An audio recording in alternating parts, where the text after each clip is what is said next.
Hey guys, welcome back to the channel. So we got our first event release in NHL 23's Hockey Ultimate Team. The Spotlight event was released to the game, so we're going to break down all of the new cards. We also got a ton of game day tilt cards. For anyone that's new to Hockey Ultimate Team, I'll explain how all of those work. We'll go over the best prices for these sets to create these master set players, as well as all the new objectives and things that you can complete to get another free 88 overall master set player. If you guys enjoy the content, make sure you subscribe to the channel and check me out on Twitch. I go live every single day at noon Eastern time, twitch.tv/nosleeves12. All right, let's get into it. All right, guys, so as you can see, the banner when you log in, we've got our 5 master set player items up to 88.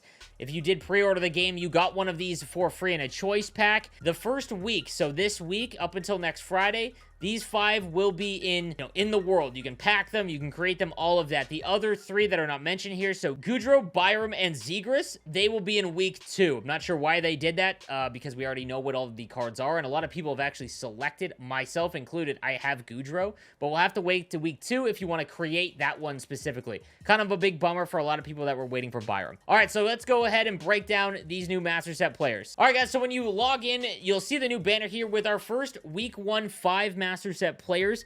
Now, we already know what all 10 are, but this week, week 1, you can go ahead and pack all of these and create them. So you can make White Cloud, Pasternak, McCann, Letang, and DeBrincat. Week 2, you're going to be able to make Keller, Nurse, as well as Gaudreau, Zegras, and Bowen Byram. So we're not able to make those ones just yet. You'll be able to do that next week. It is a 2-week-long event. So let's go ahead and break down all of the master set items now that we can get them up to 88. Starting off, we've got the 88 Zach White Cloud. Again, you can start them up at 84, and it will cost 16 Hut Spotlight collectibles. We'll get into that in just a little bit. He's 6'2", 209 pounds, right-handed defenseman with workhorse and booming shot. He's got gold 1T as well as ice pack and no contest, 87 speed, and with workhorse activated, he's got 89 acceleration. Now, if you wanted this card as your free one that you can pick, and again, I'll show you the objectives to how to get that for free, that's fine. There is a lot of other top-end right-handed defensemen that I think would be a better suited play to go after. I mean, just right off the top, Zach Whitecloud's very good defensively, but you could go out and get base Cale Makar, for example, who has been great, or if you've done one of the team builders, you've got Larry Murphy. Definitely don't want to do White Cloud at that point, because then you're spending a ton of resources to get basically a second-line player. Even though he does have workhorse, he's only got 87 speed, which isn't a killer early on, but it will be pretty outdated kind of quickly. So Zach White Cloud is our first option for week 1. Then we've got the 88 David Pasternak with Dangle City and Gladiator. I don't know why I talked about this during his prime time yesterday. Still has 84 agility. He also has tape to tape, which has been one of the more useless abilities this year because of the pass assist model being turned back on. Snipe, there's still no way to quantify it, and puck on a string isn't really all that enticing either. He does have 91 speed, 91 acceleration, though. You can beeline down the boards and fly through the neutral zone. He does have a great shot at 95 accuracy with Dangle City on, but even without it, that's still a very, very good shot. And then his wrist shot is at 93 accuracy, 90 power. Hand stats are all above 94, and even defensively, he's pretty strong. This is a very, very good card,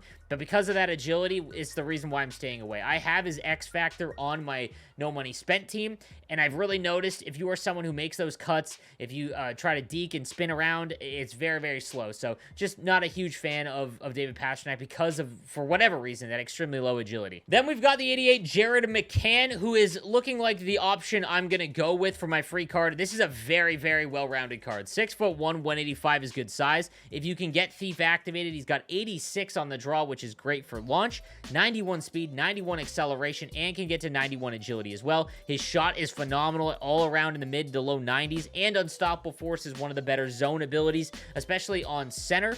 This is a fantastic card every way you look at it, and this is honestly would be my choice for what the card I would go out and try and get if you were looking for a free card. Next up is Chris Letang at 88 overall. He's got Gladiator and Buzzing, 90 speed, 89 acceleration, and 90 agility.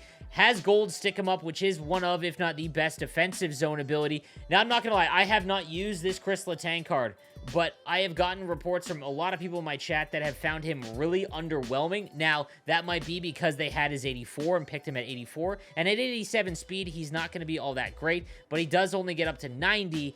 That's with Buzzing activated. Like I mentioned about White Cloud, there is a lot of great right-handed options that you can choose from that I would rather have, probably, but I just wanted to give my feedback on that. I have not used him personally. He does look good.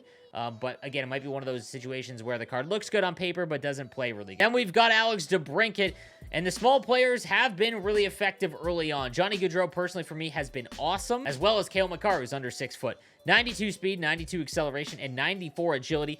It's the silver elite edges that makes me really enticed about this card. That is such a good combo on a player like this that has really high agility. His hand stats are almost end game, so that's fantastic. And the wrist shot accuracy at 96, also very, very good early on. You got to remember that goaltenders don't have really high stats, and they do matter. So being able to take advantage of someone with almost max accuracy is extremely effective and a good card here. There are some other options that are right-handed, like Barzal, Stamkos, that are around the same skating, however. So I'm not super big on Alex DeBrincat, but there's no way to say that he isn't a good card. We'll touch quickly on the Week 2 Master Set players now that we know confirmed what their synergies and abilities are. Megan Keller, an 88 overall left-handed defenseman, 5'11", 165, 90 speed, 91 acceleration, and 90 agility. Phenomenal stats and gold truculence, which is one of my favorite abilities from NHL 22, and not a lot of players have truculence yet. And silver stick 'em up. This is a great synergy or superstar ability combo. All of the stats are great except that slap shot power. If the cost to make a master set, I mean, you are going to get a free one. The only issue is that I wouldn't put in resources for a card that's only got 78 shot power. The shot power, I've mentioned this throughout my videos so far, has been really noticeable. And until the women cards get some shot power that's a little bit higher, like Marie-Philippe Poulin, for example, has really good shot power, that's fine. Their size and speed is completely okay, but it is that shot power that just really crushes their value, in my opinion. Next up is the cover athlete, the 88's Trevor Zegras. This is actually a really fun-looking card. Gold Elite Edges is phenomenal and has decent size at 6 foot compared to someone like Gaudreau or DeBrincat. 90 speed, 90 acceleration. Shot is great. Hand stats are almost maxed. So really strong, and he's got 83 on the draw. This is basically, I guess, a slightly slower Dylan Larkin with Gold Elite Edges. So Dylan Larkin has been one of my favorite cards so far, and for anyone that has not tried out the Michigan with Trevor Zegras, my podcast co-host Kessa, who is probably the best player in the world at the Michigan moves, almost automatic once you get the hang of it with the X Factor. So it might be something to think about here if you're someone that can actually do the Michigan in-game. The other cover athlete, the 88 Sarah Nurse, has gold close quarters, which is one of the most impactful zone abilities. Big tipper. Haven't used anyone with it just yet. Relentless is just not really all that usable. I've still only seen the last chance puck movements like once or twice. 89 speed, 89 acceleration is fine. Shot power is low again, though. She's got great face-off rating and defensive stats as well as body checking, so it makes up for the fact she's only 5'8" in game. That really isn't the issue. Again, it's the shot power. If you want to go ahead and ignore that, you know, I'm all for it, but it's just a lot of investment for kind of a card that has a glaring issue. Johnny Gaudreau's up next. This has been a phenomenal card for me, and that's the 84 version as well. Third Eye, I'm not going to use, but Elite Edges with this card and the 95 agility, he makes the fastest cuts. You can spin out of the corner, extremely effective, and his wrist shot accuracy and power over 90 makes it a glitch far side. So if you've watched my strategies video, you know that low far side is kind of where I like to aim in NHL 23, and this card has been awesome. So no, he doesn't need to be huge in NHL 23. This is a very, very good card if you're looking for a left-handed winger. And then lastly, we've got the 88 Bowen Byram. I think this is the one that everyone is going to be waiting for, or most people. Gold Heat Seeker. I've used Gold Heat Seeker with the X Factor Shea Theodore, and you can snipe some wrist shots from the point. In reverse is pretty good, as well as wheels. I'm not huge on activating these, or activating wheels on defensemen.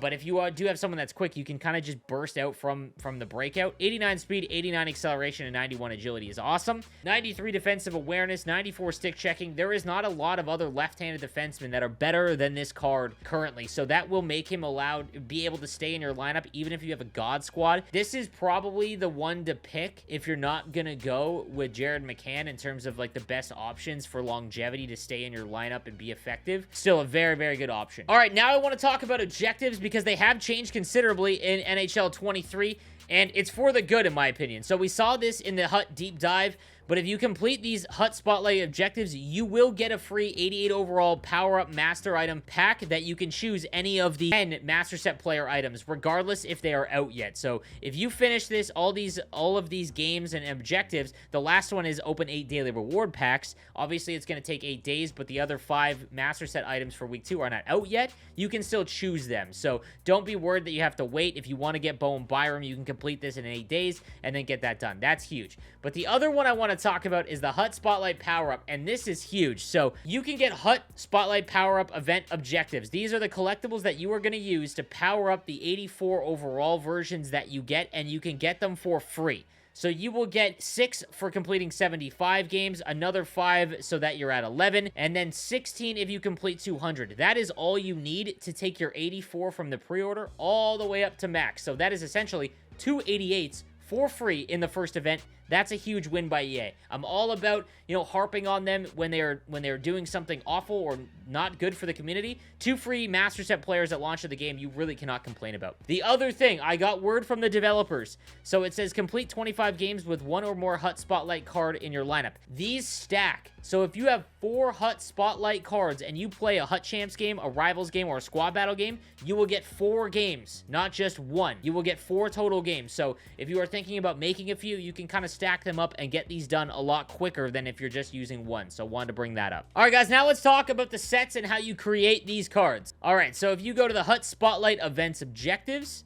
also, guys, there is new Hut Spotlight challenges. There is 5 of them here. You definitely want to take advantage of these if you are no money spent. So if you go ahead and you complete 4 of these challenges, you will get 1 event collectible and a seasonable collectible. And then at the 5th one, you will get another event collectible and 2 gold players packs. So it requires 3 to create one of the 84 overalls. So you almost have them for free to get an 84. And then you combine that with the fact they're giving away event collectibles via playing with these cards. You're going to be able to get a free master set player no matter how much money or if you pre-ordered the game or not. So that's a huge W. So now let's go ahead and take a look at the sets and how these are going to work. We've got our first event, so we've got some idea. I'm going to touch on the game day set cards in another video, guys, because I think it deserves its own focus, because I think there's actually some value in here. So we'll take a look at the collectible sets. All right, you go all the way down here, you will see there'll be varying ranges of cards that will allow you to get event collectibles. So if you go and start here, it requires 15 any gold player item to make 1 Hut Spotlight collectible.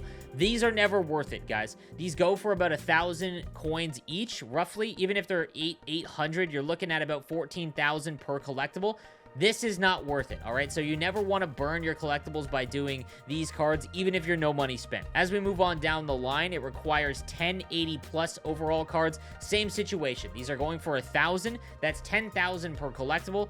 That's not good value either. I'll tell you where the highest one is because it's coming up. 81s, it requires 8. Same situation. Unless they're 1,000 coins and you're finding them at the bare minimum, it still is not worth it. And then 82s require 7. Still not going to pull the trigger here. The big value, guys, is the 83 overall. So it takes 3 83 overall items. It could be any of them. It doesn't matter if it's primetime based, doesn't matter. And you will get 2 Hut Spotlight collectibles. All right, so what we're looking for is the 83s. Now, they have jumped up a little bit in price since the release of the event, but if you go to the auction house here, it looks like they're going for about 6,000 a piece. If you can get them for under 6,000, so just watch the market. There's a lot up right now. It's going to start dropping. If you are someone who has held on to a lot of these, you want to hold on to these cards until Sunday or Monday because everyone is undercutting them right now at launch of the event. So wait until Sunday or Monday and they should drop in price. But at 6,000 per, you need 3 of them. That's going to be 18,000 coins. You divide that by 2. You're looking at 9,000 per collectible. Currently, that is the best option. The other one would be the 84 overall. So 84s, if you have any of those, it takes 2 of them to get 2 collectibles. So you're looking at about, 1 per, right? So if you go and take a look at these were going for about 10,000 before the event started. And again, obviously the 83s at the current price are going for 9,000 per. So now these are starting to drop. So if these ever get to 9,000 per, that's when you know that they're about the same value. So right now, you can save some coins if you're gonna make them by doing the 83 overall. So just have an eye, guys. Make sure that you're doing the math before you're going out and buying them because you can save some coins. Going on down the sets here, you'll see a Hut Spotlight 84 overall power-up MSP choice set. So if you do 2, again, you get 2 free in the challenge, you will get a random choice 1 of 2. This week's 5 it actually isn't that bad because there's 4 of them I would probably take. So you might actually be safer doing that by saving 1 collectible if you want to get it for free for your no money spent team. If you are gonna, you want to actually get one specific player, which is what I would do in my opinion, get one more by acquiring, depending on however many you got to trade in. Grab Jared McCann, or, I mean, Letang wouldn't be bad either, but I would probably go Jared McCann of these bunch. And then you could do a players pack. You don't have any interest in creating these, you can get a players pack by trading in. I would never do this because you're giving up value for a random pull. So any of these sets, guys, you can do, you trade in 3 of the event collectibles, and you will get to choose whatever one you want to build, and then go from there. Again, guys, I just want to talk about the 84s. It will cost you 16 collectibles to go all the way up, so just do the math before you're going to trade in for them. You have to remember, though, guys, you will only get half of what you put in back. So if you put in the event collectibles, if you ever, break them all down, you will end up with half of the amount of collectibles. So if you broke them all down, let's say in a couple months, you will get essentially 8 spotlight collectibles back. But what you can do with that is trade in those event collectibles later on at a later date. Try and make one of the 84s, then you can use the 84 to trade in for whatever the new events are. I'll talk about that at a later date, but for the 84 you got for free if you pre-ordered, or if you're going to do the challenges, get the event collectibles and actually make one of these, which I would 100% guarantee. Still pretty good value to do this because you're going to get it for free via the objectives. So lastly, guys, let's talk about the store. All right, if you are going to rip packs, don't rip packs. If you were in my stream today, hold our hamstrings. That's all we got. So the HUT Spotlight MSP pack, it costs 75,000 coins. What you will get is 16 items, a HUT Spotlight 84 overall MSP. So that's essentially going for roughly 18,000 coins in value because it takes 3 of the 83s to make them. And then you get an event collectible, which is roughly going for about 9,000, and at least 10 player items. So it's nowhere near close to the value. So don't buy these with coins. Any of these, really. I would only open up the big packs, not the mega pack. Do not ever open these. These have nothing in them. Never open up mega packs. But there was a Jumbo Elite Players pack. If you're going to spend money on the game, open those. And then when you have no more available to open, then just stop. All right, guys. So that is all the info you need for the first event in Hockey Ultimate Team. Make sure you guys subscribe to the channel for the most up-to-date news, tips, and info for NHL 23. I'll see you next time. Have a good one.